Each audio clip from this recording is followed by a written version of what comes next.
एक ऐसी दुनिया के बारे में सोचिए जहां दान दिया नहीं जाता बल्कि कमाया जाता है। और उसे कमाने के लिए सोना चांदी नहीं, दिमाग की तेजी चाहिए। ये दुनिया है राजा विक्रम सिंह की, जहां हर सिक्के की एक कीमत थी, एक पहेली का सही जवाब। भरतपुर के राजा विक्रम सिंह यूं तो अपनी दरियादिली के लिए बहुत मशहूर थे, लेकिन उनकी दानवीरता में एक छोटा सा पेंच था। वो हमेशा एक सवाल पूछते थे, दिमाग की एक परीक्षा। अगर जवाब सही दिया तो समझो खजाना आपका, और अगर चूके तो खाली हाथ लौटना पड़ता था। जरा सोचिए इस बारे में। एक ऐसी दुनिया जो दौलत को सोने चांदी में तौलती है, वहां एक ऐसा राजा था जो एक ऐसी चीज को कीमती मानता था जो कहीं ज्यादा अनमोल है, ज्ञान।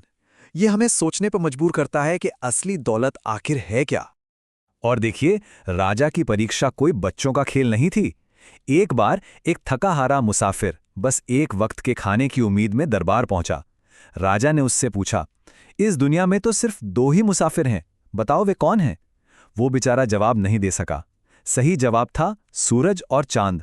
राजा ने उसे सोना तो नहीं दिया, पर अपनी दया भी नहीं छोड़ी और उसे रात भर के लिए आसरा जरूर दिया। मतलब एक ऐसा राजा जो न्याय और दया दोनों जानता था। तो अब कहानी में एंट्री होती है किशन की, एक गरीब ब्राह्मण जिसका दिल अपनी बेटी की शादी की चिंता से भारी था। जेब खाली थी और जिम्मेदारियों का पहाड़ सर पर था। उसकी आखिरी उम्मीद राजा का दरबार।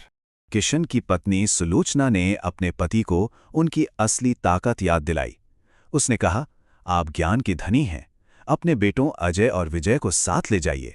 आपकी बुद्धि ही आपकी असली दौलत है। और बस इसी भरोसे के साथ एक पिता अपने ज्ञान को हथियार बनाकर और अपने बेटों को साथ लेकर अपनी बेटी का भविष्य संवारने निकल पड़ा। तो चलिए, अब राजा की चुनौतियों में से पहली चुनौती को देखते हैं। ये दिमाग के तर्क की परीक्षा है जो एक कहानी में लिपटी हुई एक पहेली है। कहानी है वीरपुर की राजकुमारी पद्मा की, जिसके सामने चार असाधारण वर हैं। एक ऐसा व्यापारी जो अपनी कमाई को बिल्कुल सटीक चार हिस्सों में बांट सकता है। एक ऐसा ज्ञानी जो जानवरों और पक्षियों की भाषा समझता है। एक महान विद्वान जिसे सारे वेद पुराण मुंह जबानी याद है। और चौथा, एक ऐसा योद्धा जिसका तीर सिर्फ आवाज सुनकर कभी निशाने से नहीं चूकता। तो राजा ब्राह्मण से पूछते हैं, बताओ राजकुमारी को किसे चुनना चाहिए? ये सिर्फ पसंद नापसंद का मामला नहीं है, ये कर्तव्य और तर्क का सवाल है। और यहीं पर ब्राह्मण की बुद्धि चमकती है। वो इन्हें चार आदमियों की तरह नहीं देखता, वो इन्हें चार भूमिकाओं की तरह देखता है। व्यापारी एक शिल्पी है, जानवरों की भाषा जानने वाला एक ज्ञानी है, विद्वान एक ब्राह्मण है, और धनुर्धर एक क्षत्रिय है। तो ब्राह्मण का जवाब क्या था? एक क्षत्रिय का विवाह एक क्षत्रिय से ही होना चाहिए। राजकुमारी जो खुद एक योद्धा है, उसे योद्धा से ही शादी करनी चाहिए। राजा हैरान रह गए। ये सिर्फ एक सही जवाब नहीं था, ये समाज और कर्तव्य की गहरी समझ का सबूत था। ब्राह्मण के जवाब से राजा बहुत प्रभावित हुए।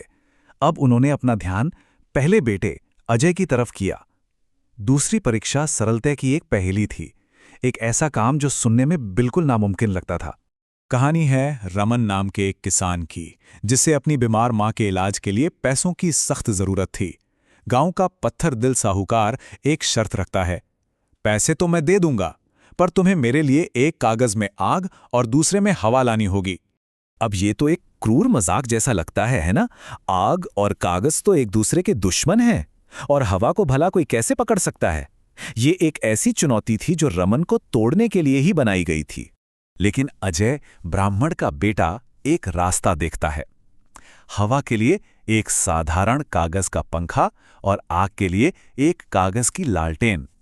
दो बिल्कुल सीधी साधी चीजें जो एक असंभव लगने वाली समस्या को चुटकियों में हल कर देती हैं।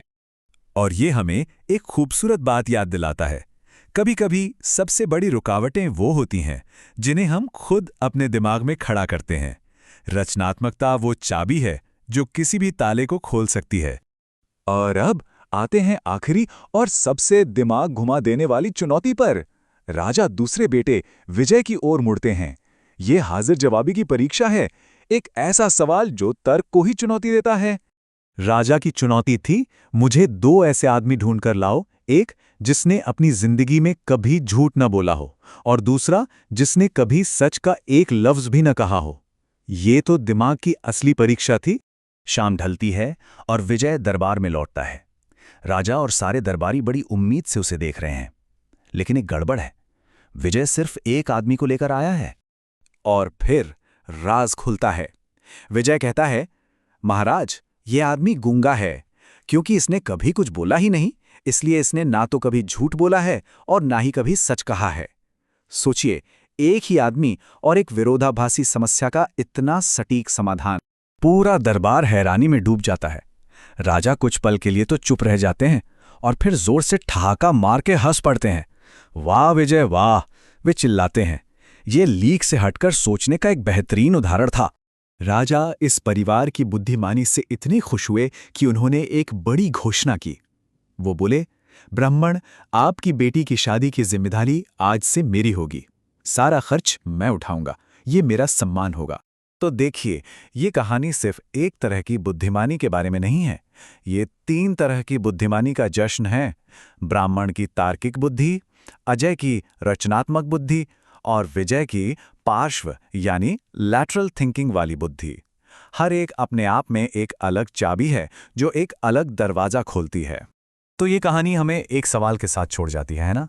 एक ऐसी दुनिया में जो अक्सर मुश्किल समाधानों के पीछे भागती है, शायद सबसे शानदार जवाब वो होते हैं जो हमारी नज़रों के ठीक सामने छिपे होते हैं। बस हमें देखने का नज़रिया बदलना होता है। इस बारे में सोचने वाली बात है।